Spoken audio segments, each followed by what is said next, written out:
Halo sahabat pecinta catur, selamat datang kembali di Catur Talk Indonesia.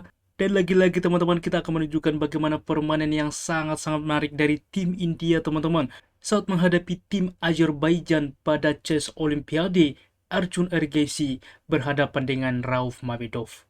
Langsung kita simak permainan yang menarik ini. Arjun Ergesi Putih mengawali permainan dengan pion K4 dan direspon oleh hitam dengan C5 memilih pertahanan Sisilia. Kudak F3, D6, lalu D4 menawarkan pion. Pertukaran terjadi, kudak F6, kuda ke C3, dan dipilih G6. Ini adalah variasi dragon pada Sicilian Defense. Oleh sebab itulah kita akan belajar bagaimana putih menghadapi dragon dan bagaimana hitam juga memainkan dragon, teman-teman. Gajah ke E3 saat ini berlanjut, gajah ke G7, dan di dalam pos ini cukup banyak variasi yang bisa dimainkan, seperti pion melaju, dan bahkan juga gajah baik ke E2, baik juga ke petak D3, baik juga ke C4 adalah pilihan, tetapi variasi yang dimainkan oleh Arjun Ergesi memainkan dengan pion ke F3, teman-teman, di mana juga untuk mendorong ke depan, mengaktifkan menteri, mencoba menyerang dari sayap raja, juga apabila rokade sayap raja tentunya di sini rokade berseberangan ke depan sayap menteri dan permainan akan berlangsung agresif di mana hitam juga akan langsung mengancam ken sayap menteri.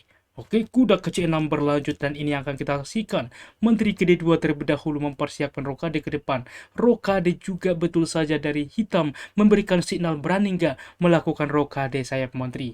Gajah ke C4 terlebih dahulu punya fleksibilitas. Di sini juga mungkin saja rokade sayap raja dimainkan putih. Kuda mukul kuda, gajah menerima, gajah ke E6 berlanjut menawarkan gajah, gajah ke B3 mundur, dan menteri ke A5 teman-teman. Memberikan signal berani gak rokade saat ini, dan betul saja tantangan itu diterima oleh Arjun Ergesi memainkan rokade sayap menteri.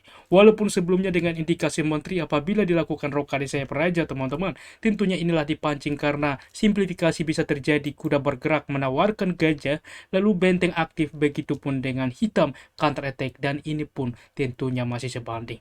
Akan tetapi di dalam posisi diterima juga serangan tentunya permainan pola serangan rokade berseberangan memainkan rokade sayap panjang atau rokade sayap menteri, maka di sini tentunya B5 dimainkan. Melihat sudah rokade teman-teman mencoba juga langsung menyerang dari hitam. Raja ke B1 langkah proaktif pengamanan, maka pion ke B4 mengusir kuda, kuda ke D5 ke sentral saat ini.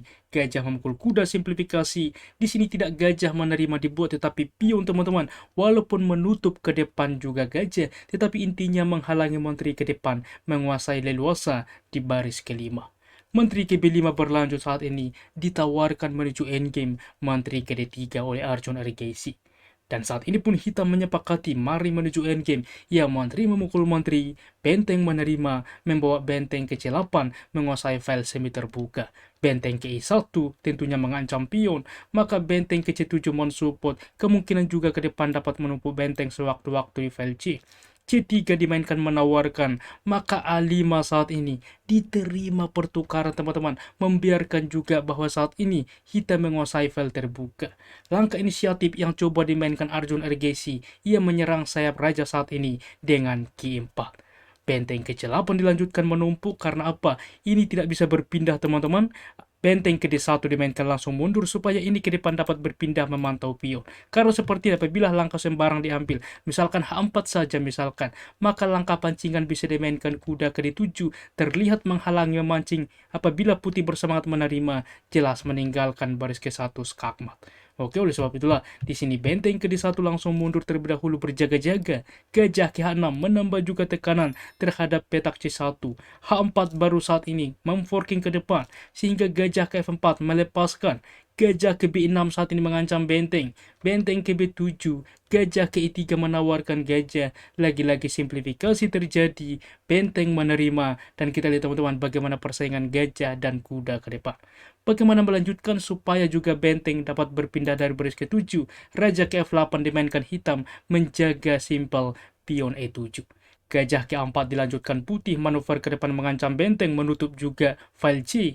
Maka benteng ke C5 terlebih dahulu. Ketika gajah teman-teman saat ini ke C6, betul saja ini benteng sudah bisa tetap aktif ke depan. Dan disinilah posisi kritikal benteng ke A7 cukup natural. Bagaimana menguasai file terbuka ke depan, mengaktifkan juga benteng yang dimainkan hitam. Akan tetapi ini langkah meragukan teman-teman.